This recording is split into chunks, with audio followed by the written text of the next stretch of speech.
The congressional hearing room buzzed with a low, electric tension as conservative talk show host and constitutional commentator Mark Levin adjusted his microphone with the practiced ease of a man used to commanding attention. Invited to appear before the House Judiciary Committee for a hearing on constitutional interpretations of executive authority, Levin arrived exuding his trademark blend of confidence and combativeness. The morning had begun with expected decorum and technical discussions of legal precedent, until, in a moment that caught even his allies off guard, Levin abruptly turned his attention toward Representative Jasmine Crockett, directing a verbal jab that shifted the tone of the entire proceeding. "With all due respect, Representative," Levin said, his tone dripping with mock courtesy and unmistakable condescension after one of Crockett's pointed questions.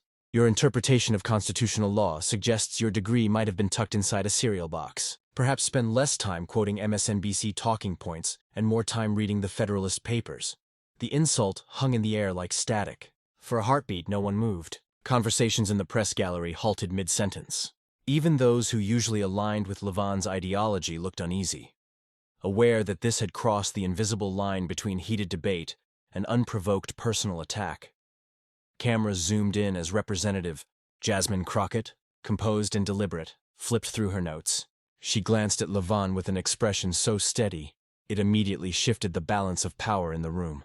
When she finally spoke, her voice was calm, but each word landed with precision sharp enough to cut through marble. By the time she finished, the once confident legal commentator sat visibly unsettled, his earlier smirk replaced by the stiff unease of a man realizing the ground beneath him had shifted.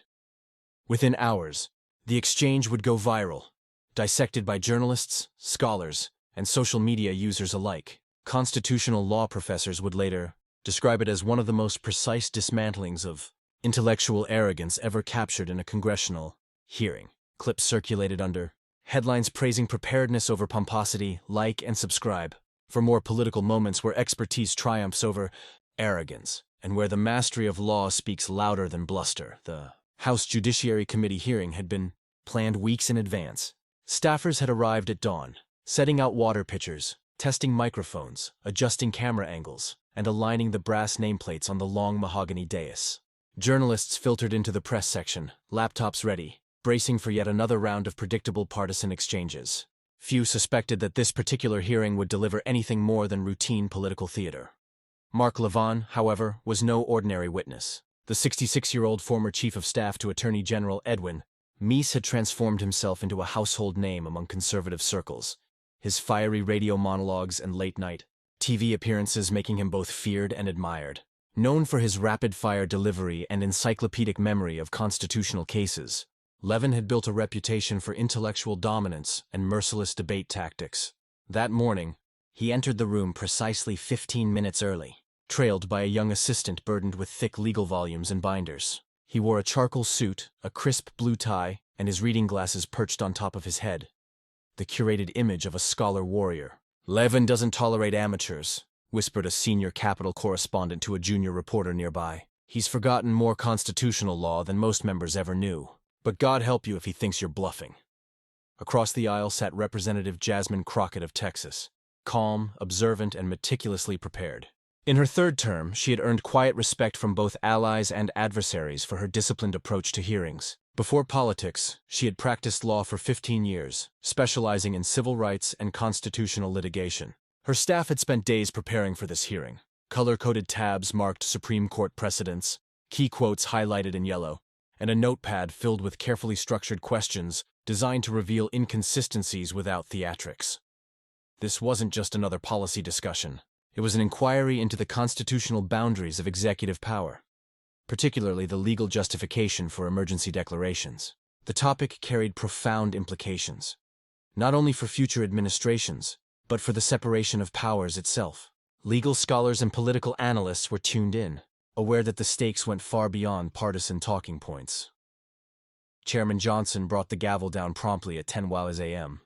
Opening statements followed familiar partisan rhythms. Democrats warned of creeping authoritarianism and unchecked executive authority, while Republicans defended presidential flexibility in times of national crisis.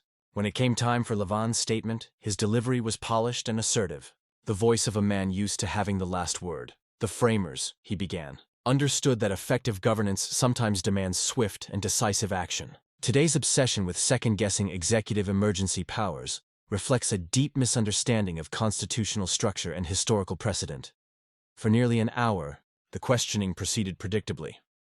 Republicans teeing up softballs that let Levin expound on his theories, Democrats probing his interpretations with cautious skepticism. But when Representative Crockett's turn arrived, the atmosphere shifted palpably. A few staffers straightened in their seats, sensing what was coming. Levin's confidence flickered briefly. He adjusted his glasses and leaned forward, instinctively aware that this line of questioning would be different.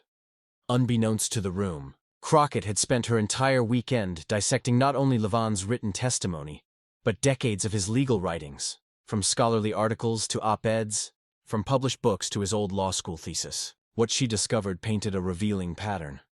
Levin's stance on executive power had evolved, or perhaps reversed, depending on who held the presidency. She began with polite precision. "Thank you, Mr. Chairman," Crockett said, her voice steady and deliberate. "Mr. Levin, I'd like to focus my questions on the constitutional standard governing emergency declarations. Specifically, the distinction between legitimate emergencies and those rooted in political convenience." Levin nodded curtly, masking impatience. "A fair question, Representative," he replied. "As I've stated, the Constitution vests executive power in the President. Courts should defer substantially to the President's determination of what constitutes an emergency. Judicial interference risks undermining the framers' design." Crockett inclined her head slightly. "Understood. But I'm curious how you reconcile that position with your prior analysis. In your 2014 book, The Liberty Amendments, you argued that executive emergency declarations should be subject to strict judicial scrutiny to prevent an imbalance of power. Has your constitutional philosophy evolved, or is your interpretation dependent on the administration in question?" The tension was instant and visible. A few members exchanged glances. Levin's jaw tightened, his practiced composure faltering. "Representative," he began, his tone clipped, "you're oversimplifying complex arguments from different contexts. My position has always been consistent. Constitutional powers must be read within their historical framework. Circumstances differ. Principles remain." "I appreciate the nuance," Crockett replied smoothly. "Then allow me to clarify." She lifted a folder from the desk and unfolded a document. "In your 2015 amicus brief in Texas v. United States, you wrote, and I quote, that courts must rigorously examine the factual basis for any emergency declaration to prevent pretextual emergencies from bypassing legislative authority. That appears to directly contradict your testimony today. Which constitutional principle changed between 2015 and now?" A murmur rippled across the room. Reporters leaned in. Levin shifted in his seat, his tone sharpening. "Representative, cherry-picking isolated sentences without considering legal context does little to advance serious constitutional discussion. That case addressed entirely different statutory questions." "I'm aware," Crockett said evenly, "but my question concerns the standard of review, not the statute. You once demanded strict scrutiny. Today, you defend substantial deference. Those are opposites, Mr. Levin." Before he could respond, she continued, flipping to another tabbed document. "In a 2013 radio broadcast, you said, and again I quote, 'Any first-year law student knows that emergency powers require strict judicial scrutiny. The moment we allow presidents to declare emergencies for political reasons, the republic is lost.' Do you still stand by that statement?" The silence that followed was thick enough to feel. Typing from the press gallery quickened to a frantic rhythm. Levin's second interruption came sharper, defensive now. "Representative, you're conflating unrelated doctrines. The strict scrutiny standard applies narrowly, not as a blanket rule. This sort of legal imprecision is why these hearings often generate more heat than clarity." Crockett smiled faintly. "Mr. Levin, I'm quoting your own words, not paraphrasing them. You once argued for the highest level of judicial review. Now you argue for one of the lowest. Those are terms of art, not opinion." She turned a final page, sliding another document into view. "Perhaps your remarks at the 2018 Georgetown Law Symposium will help illuminate which version of your constitutional philosophy we're meant to believe." The audience leaned forward. Levin blinked, visibly bracing himself. The duel of intellect and ego, once a predictable performance, had turned into a public reckoning between preparation and pride. "You participated in a panel discussion where you stated that your position on executive emergency powers has remained consistent regardless of which party controls the White House. Given the direct contradictions I've got cited, that claim appears difficult to sustain.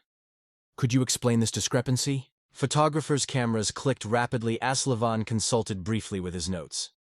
His expression had transformed from confident authority to visible annoyance. His third interruption came with barely concealed contempt. "Congresswoman, these gotcha tactics might play well for social media clips, but they do a disservice to serious constitutional discourse. Legal positions develop and refine over time based on new precedents and scholarship. Trying to construct contradictions by comparing statements made years apart demonstrates either bad faith or a fundamental misunderstanding of constitutional analysis." The personal attack hung in the air. Chairman Johnson leaned forward. "Let's maintain professional courtesy, Mr. Lean. Their representative is asking about your published legal positions which are relevant to your testimony." Crockett thanked the chairman, then continued with unchanged composure. "Mr. Levin, I'm not constructing contradictions. I'm directly quoting your published words. If your legal analysis has evolved, I'm genuinely interested in understanding the constitutional reasoning behind that evolution." She lifted another document. "This might help clarify your current position. In your testimony today, you cite Justice Jackson's concurrence in Youngstown Sheet and Tube Coder versus Sawyer is supporting broad deference to executive emergency powers. However, Jackson's framework actually established that presidential power is at its lowest ebb when exercised against the expressed will of Congress. How do you reconcile your invocation of Jackson with his actual legal framework?" The questioning had shifted from exposing potential inconsistency to challenging Levin's foundational legal analysis. Committee members from both parties were now paying close attention, recognizing that the exchange had transcended typical political theater. Levin's fourth interruption was dismissive. "Representative, with all due respect, your understanding of constitutional law suggests your law degree might have come from a cereal box.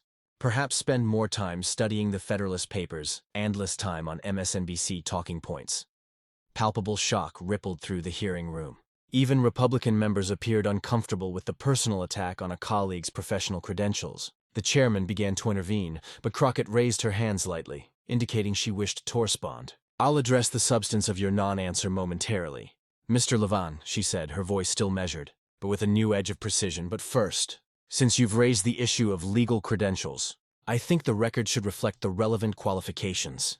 Levin's fifth interruption attempted to cut her off. "My qualifications are well established, and not the subject of this hearing." "Actually," Crockett continued steadily, "you made them the subject when you questioned mine. You've presented yourself as a constitutional authority, and the committee should understand the basis for that authority when weighing your testimony." The chairman nodded. "The representative may continue." "Thank you," Crockett said, then turned back to Levin. "You graduated from Temple University Law School in 1980 and spent most of your career in political positions and media commentary rather than constitutional litigation. While those are certainly respectable pursuits, your direct experience arguing constitutional cases before federal courts appears limited." She paused, letting the factual observation hang in the air before continuing. "By contrast, and since you've made this relevant, I practiced law for 15 years before entering Congress, including arguing multiple constitutional cases in federal court. I've successfully litigated Fourth Amendment, First Amendment, and 14th Amendment cases at the appellate level. My law degree is from the University of Houston Law Center, where I graduated with honors and served as research editor for the Law Review." The room had grown completely silent. Levin's expression had transformed from dismissive to defensive as the tactical error of his personal attack became evident. His sixth interruption came with visible frustration. "This credentialism is precisely what's wrong with today's legal culture. Constitutional principles stand on their own merits, not the resume of the person articulating them. The founders themselves didn't need fancy law degrees to craft the most profound legal document in human history." Crockett nodded. "On that point, we agree completely. Constitutional arguments should indeed be evaluated on their merits and internal consistency, not the credentials of the person making them. Which brings me back to my original question. How do you reconcile your contradictory positions on judicial review of emergency declarations? If we're focusing on legal substance rather than credentials, surely this fundamental inconsistency deserves explanation." Levin stared at Crockett, the muscle in his jaw working visibly. Everyone in the room could sense he was calculating his response, recognizing that his usual tactics of dominating through volume and intimidation had not only failed, but backfired dramatically. The chairman broke the silence. "Mr. Levin, please respond to their representative's question about your positions on judicial review standards." Levin leaned forward, his voice tight with controlled anger.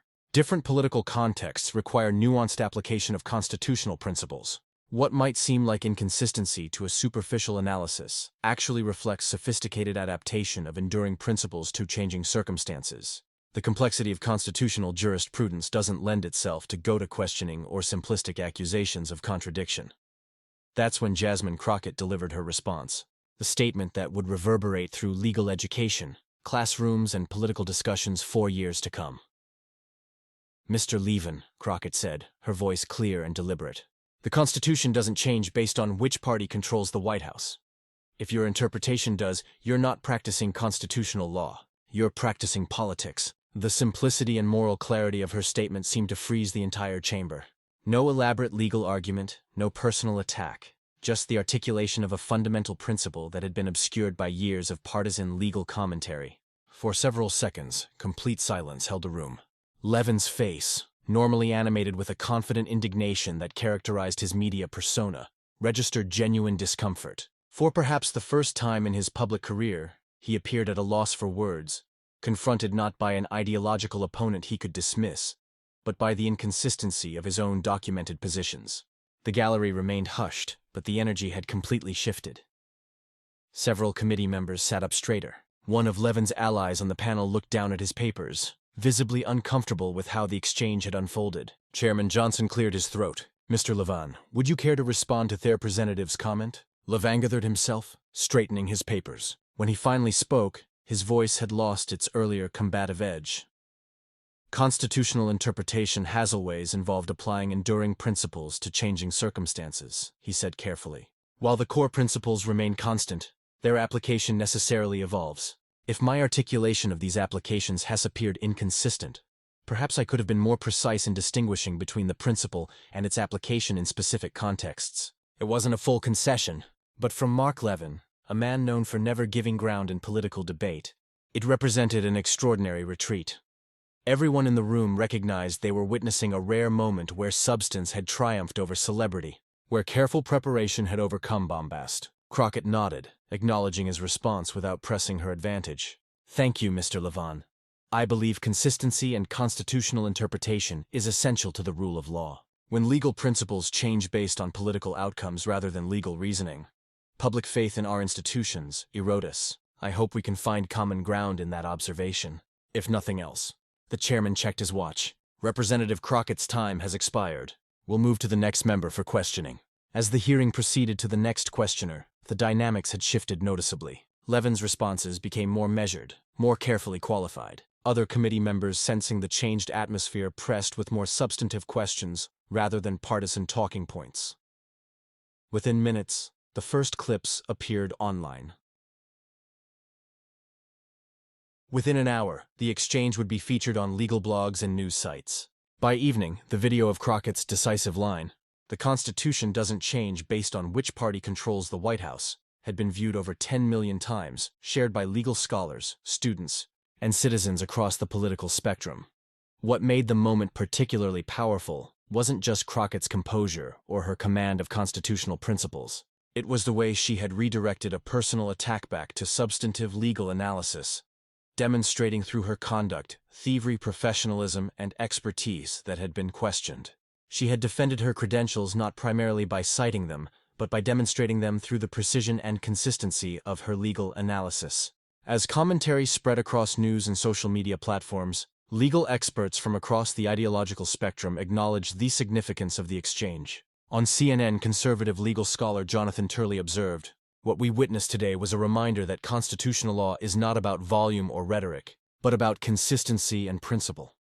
Representative Crockett exposed a fundamental problem in today's legal commentary: the tendency to adapt constitutional interpretation to partisan preferences. Even on Fox News, analysts struggled to defend Levin's approach. Legal commentator Andrew McCarthy noted reluctantly, "The strength of originalist jurisprudence has always been its consistency, regardless of political outcomes. When we abandon that consistency, we undermine the very philosophy we claim to uphold."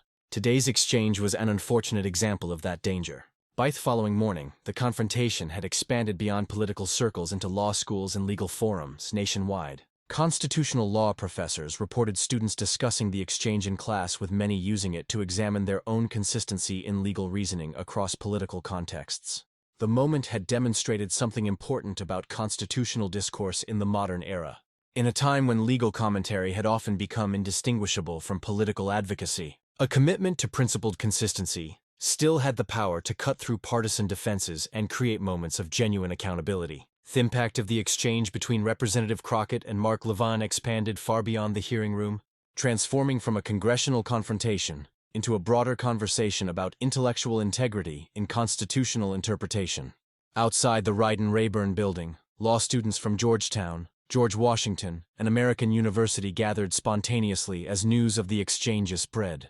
Many held signs with phrases like consistent constitution and law over politics. What had begun as a routine oversight hearing had struck a nerve with future legal practitioners, concerned about the growing politicization of constitutional theory inside the Capitol. The political fallout was nuanced and crossed traditional partisan lines. House leadership from both parties recognized the exchange had resonated because it transcended typical political point scoring, touching instead on fundamental questions about constitutional governance. Senator Ben Sasse, a constitutional scholar before entering politics, summarized this sentiment when approached by reporters. What made that exchange powerful wasn't that it was a gotcha moment. It was that it highlighted a genuine problem in our constitutional discourse: the tendency to reverse engineer legal theories based on preferred outcomes. That's corrosive to rule of law, regardless of which side does it. In law schools across the country, the video became an instant teaching tool. At Harvard Law School, Professor Lawrence Tribe dedicated a class to analyzing the exchange, telling students, "What you witnessed wasn't just good congressional questioning, but a fundamental defense of constitutional methodology." The principle that interpretation shouldn't change based on partisan preferences is central to any coherent legal philosophy, whether originalist or living constitutionalist.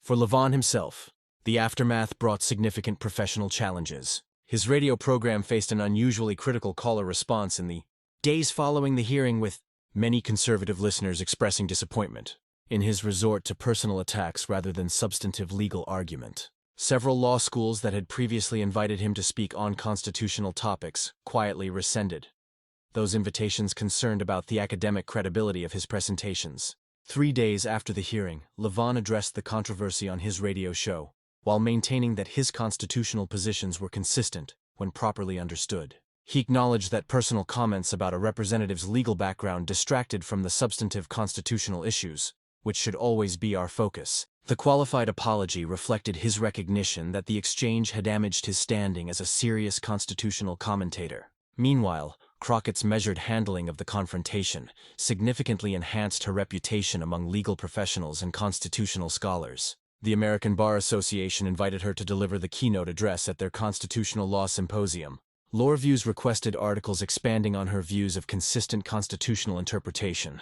When asked about these opportunities during a CNN interview, Crockett maintained her focus on substance over celebrity. "What matters isn't who won a particular exchange," she said. "What matters is whether we can restore a constitutional discourse where principles remain consistent regardless of which party benefits." That's not a partisan position. It's a prerequisite for the rule of law. 2 weeks after the hearing, a particularly significant development occurred when Judge J. Michael Luttig, a respected conservative jurist who had been appointed to the Fourth Circuit by President George H.W. Bush, published an op-ed in the Wall Street Journal titled "Constitutional Consistency in an Age of Partisanship Without," directly mentioning the Crockett-Levin exchange. Luttig addressed its central theme: the greatest threat to originalist jurisprudence comes not from its progressive critics, but from fair-weather originalists who abandon methodological consistency when it produces politically inconvenient results. True fidelity to the Constitution demands that we apply the same interpretive principles regardless of which party occupies the White House. The op-ed sparked a robust debate within conservative legal circles about intellectual consistency and constitutional interpretation. Several prominent conservative judges and scholars, including some affiliated with the Federalist Society, began more openly acknowledging the problem of results-oriented constitutional analysis within their own movement. Law professor Orrin Kerr captured this sentiment in a widely shared post. "The exchange between Rep.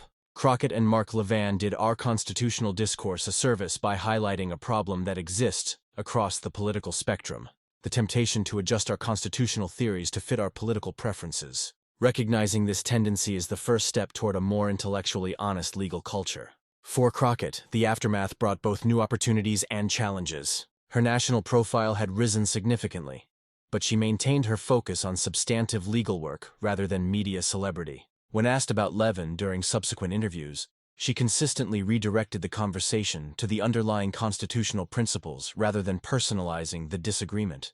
The issue was never about any individual's credentials or background, she explained during a forum at the National Constitution Center. It's about whether we can develop a constitutional discourse where principles remain consistent across political contexts.